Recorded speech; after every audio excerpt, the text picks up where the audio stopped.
میرا نام علی ہے اور میری عمر 27 سال ہے۔ میں دکھنے میں کافی پرکشش ہوں۔ میں پاکستان کے شہر لاہور کا رہنے والا ہوں۔ میں نے اپنی پڑھائی مکمل کی تھی لیکن مجھے کوئی جاب نہ ملی۔ میں اپنے گھر میں فارغ ہی بیٹھا تھا کہ میرے ابو نے مجھے کسی ذریعے سے دبئی بھیج دیا۔ دبئی پہنچ کر میں نے بہت سے کام تلاش کیے مگر جہاں بھی جاتا مجھے کوئی کام نہ ملتا۔ کچھ عرصہ تک میں ایسے ہی کام کی تلاش میں رہا۔ آخر کار میری کچھ لوگوں سے دوستی ہو گئی۔ انہوں نے مجھے سمجھایا کہ کیوں دھکے کھا رہے ہو، جب تک مجھے جاب نہیں ملتی اس وقت تک میں ڈرائیور لگ جاؤں۔ لیکن میں بہت پریشان تھا کیونکہ میرے پاس کوئی گاڑی نہیں تھی جس پر میں ڈرائیو کرتا۔ کافی دنوں کے بعد میرے دوست کی ایک گاڑی تھی جسے وہ اتنا استعمال نہیں کرتا تھا۔ اس پر اس نے مجھے ایک کمپنی کی رجسٹریشن بھی کروا دی اور اس طرح میں اس گاڑی کے ذریعے بہت سے لوگوں کو ان کی جگہ پر ڈراپ کرتا تھا۔ مجھے روز کے بہت زیادہ پیسے وصول ہو جاتے تھے۔ مجھے یہ کام بہت ہی مناسب لگا تھا۔ اس طرح میرا واسطہ بہت سے لوگوں سے ہوتا۔ میں جس شہر جاتا وہاں ویسے بھی کافی رش لگا ہوتا تھا۔ میں صبح سے ہی اپنے ڈپارٹمنٹ سے نکل جاتا تھا۔ میری روز کی 20 تک سواریاں بن جاتی تھیں جن میں مردوں کے ساتھ ساتھ خواتین بھی ہوتی تھیں۔ میں اپنے کام پر دھیان دیتا تھا۔ ایک دفعہ میں رات کو آخری سواری چھوڑ کر اپنے گھر واپس جا رہا تھا جب راستے میں موسم کافی خراب ہونے لگا۔ مجھے اندازہ نہیں تھا کہ اب تیز بارش ہونے لگے گی۔ اس تیز بارش میں سب لوگ اپنے گھروں کو جانے کی کوشش کر رہے تھے تاکہ بارش سے بچ سکیں۔ مجھے ایک خاتون دکھائی دی جو ایک کونے میں کھڑی ہوئی تھی۔ وہ دکھنے میں عربی لگ رہی تھی۔ اس کے قریب گیا تو اس سے جا کر پوچھا تو اس نے مجھے آگے سے کہا کہ پلیز مجھے میرے گھر تک پہنچا دو۔ میں پہلے سے ہی لیٹ ہو رہا تھا اس لیے میں نے اسے انکار کر دیا، لیکن وہ مجھے اپنی مجبوری بتا رہی تھی اور بڑی مجبور ہو کر کہنے لگی کہ اتنی بارش میں وہ اپنے گھر نہیں جا سکتی۔ اس کا گھر بھی کافی دور تھا۔ وہ اب مجھے زیادہ پیسوں کا کہہ رہی تھی۔ جب اس نے مجھے زیادہ پیسوں کی لالچ دی تو میں تیار ہو گیا اور اسے اپنی گاڑی میں بٹھا لیا۔ اس کا گھر تقریباً میرے گھر کے ہی پاس تھا۔ ہمیں 1 گھنٹے کا سفر کرنا تھا۔ 1 گھنٹے میں اس نے مجھ سے میرا نام پوچھ لیا اور بھی میرے بارے میں کافی معلومات لینے لگی۔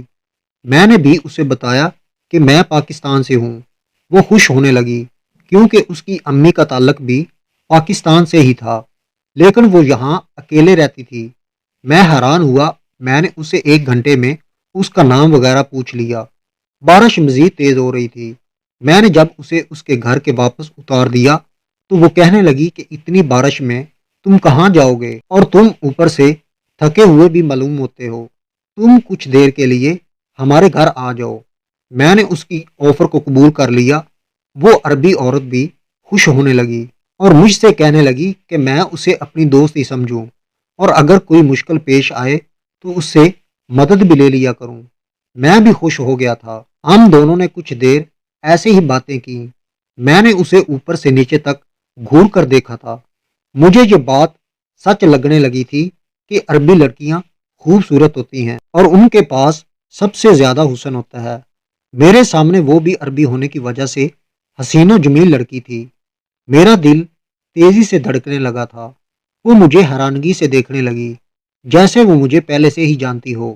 میں نے اسے واپسی کے لیے بات کی کہ اب میں واپس جاؤں لیکن اس نے مجھے روک دیا۔ وہ کہنے لگی چائے پی کر جانا۔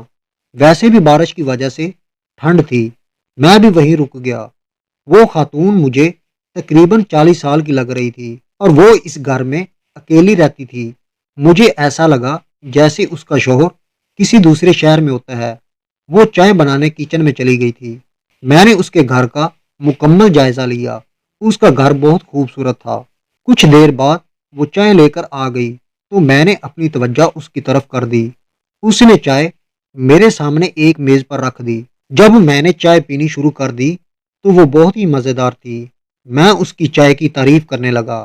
چائے پینے کے بعد میرا سر عجیب طرح سے چکرانے لگا۔ میں نے خود کو قابو میں کرنے کی کوشش کی لیکن اس چائے میں کوئی نشہ آور چیز تھی۔ میں نشے میں اب جھومنے لگا تھا۔ کچھ دیر کے بعد وہ مجھے اپنے بیڈ روم میں لے گئی۔ اس کے بعد اس نے مجھے بیڈ پر لٹا دیا۔ پھر اس نے 2 گھنٹے تک میرے ساتھ خوب انجوائے کیا۔ جب وہ پوری طرح سے تھک گئی تو وہ پھر پیچھے ہٹ کر ایک کرسی پر بیٹھ گئی۔ وہ عورت بہت ہٹی کٹی، صحت مند اور خوبصورت تھی۔ اس نے 2 گھنٹوں میں میرا نچوڑ نکال دیا۔ پھر مجھے اپنے پاس رکھنے کا فیصلہ کر لیا۔ اس نے مجھے عربی میں کہا کہ تم میرے پاس رہا کرو اور میری گاڑی چلایا کرو، تمہیں میں کمپنی سے زیادہ معاوضہ دوں گی۔ میں نے اس کے سامنے ہاتھ جوڑ دیے اور کہا پلیز مجھے جانے دیں۔ اس نے کہا کہ اگر تم نہ مانے تو میں ابھی پولیس کو فون کر دوں گی کہ یہ شخص میرے ساتھ زیادتی کر رہا تھا۔ میں نے اس کی کافی منتیں کی، آخر وہ عربی عورت مان گئی اور اس نے مجھے جانے دیا۔ اس طرح میں جلدی سے وہاں سے نکلا اور اپنی گاڑی میں بیٹھ کر اپنے گھر واپس پہنچ گیا۔ جی تو فرینڈ، آج کی ویڈیو میں بس اتنا ہی۔ ویڈیو پسند آنے پر اسے لائک کریں، چینل کو سبسکرائب کرنا مت بھولیں۔ Thank you for watching.